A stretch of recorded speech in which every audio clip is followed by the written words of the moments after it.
Okay, so functions are something that we've done before. We looked at them at National 5 in a bit of detail, and you will recognise what we're about to do.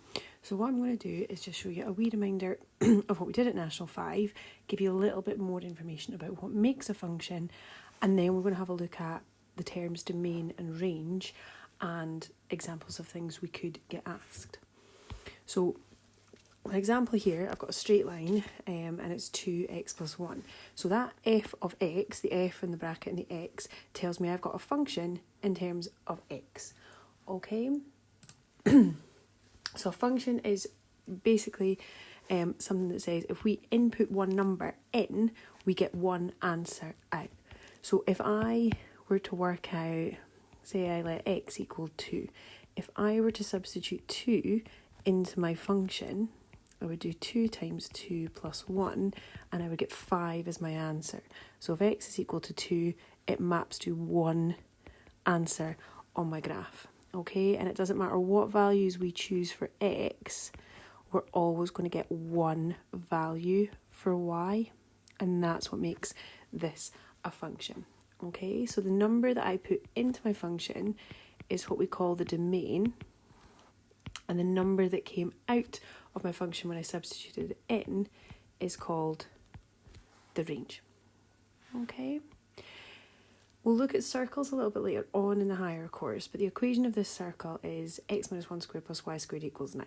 Okay, and the reason I'm showing you this is an example of something that is not a function. So if I were to choose x equals 1, for example, I would get a positive value and a negative value out of this. I'm getting two different answers, so it doesn't have one-to-one correspondence is how we would refer to that. So I'm putting one answer in, so my domain, I've got one value, and then my range has two values. So this means it's not a function. Okay, we don't really need to worry about that. I'm just giving you a wee example of what that might look like. Okay, so spoken about this already, but I'll just kind of do another wee bit. So any number that we put into our function, so for example, x equals 4, if I were to substitute that in, that would give me 9, which would be my range.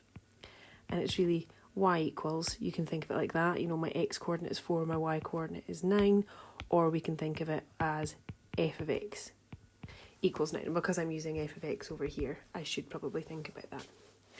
Okay, so the numbers we get out of it are fine. You know, we can substitute a number in and we can work out what number we get out of it.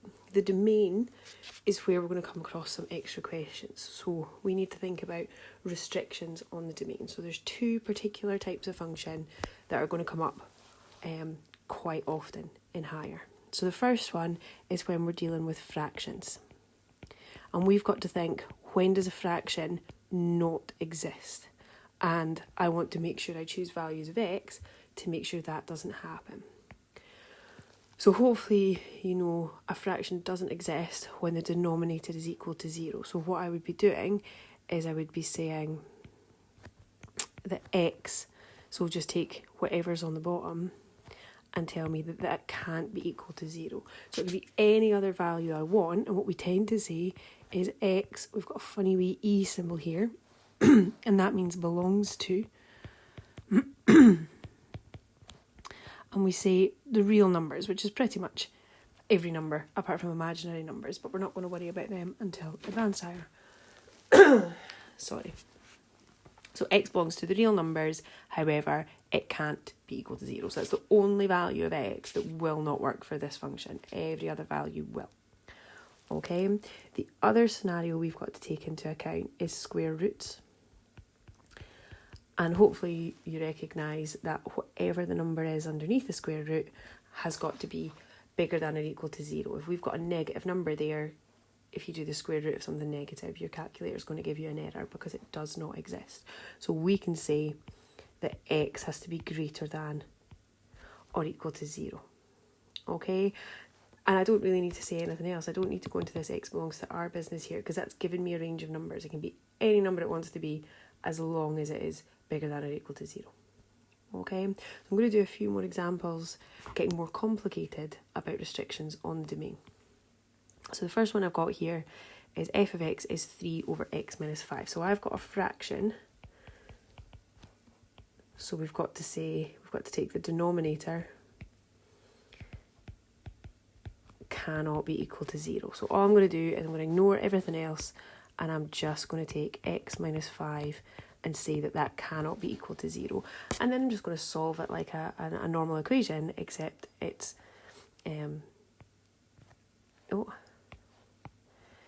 it's a can't be equal to symbol. So I'm going to add 5 to both sides, and that'll give me x cannot be equal to 5. And that would be my answer.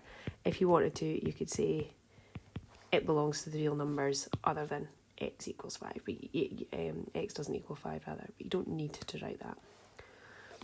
Okay, now I've got a root.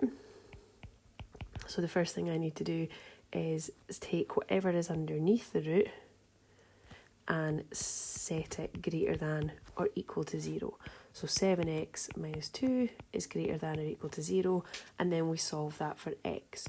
So 7x would be greater than or equal to 2 if I add 2 to both sides. Then I'm going to divide by 7, so x is greater than 2 over 7.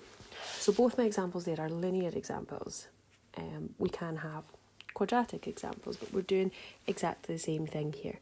Okay, so we've got a fraction, so I want to take the denominator and say that x squared plus 2x plus 1 cannot be equal to 0. And we would deal with this in the same way we would any other kind of quadratic, and we're going to factorise that. So that gives me x and x, 1 and 1, and both positives. So I'm getting the same value twice here.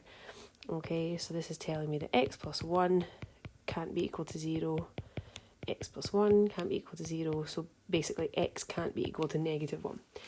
Any other number it wants to be, it just can't be negative 1, or I would get 1 over 0, and that doesn't exist.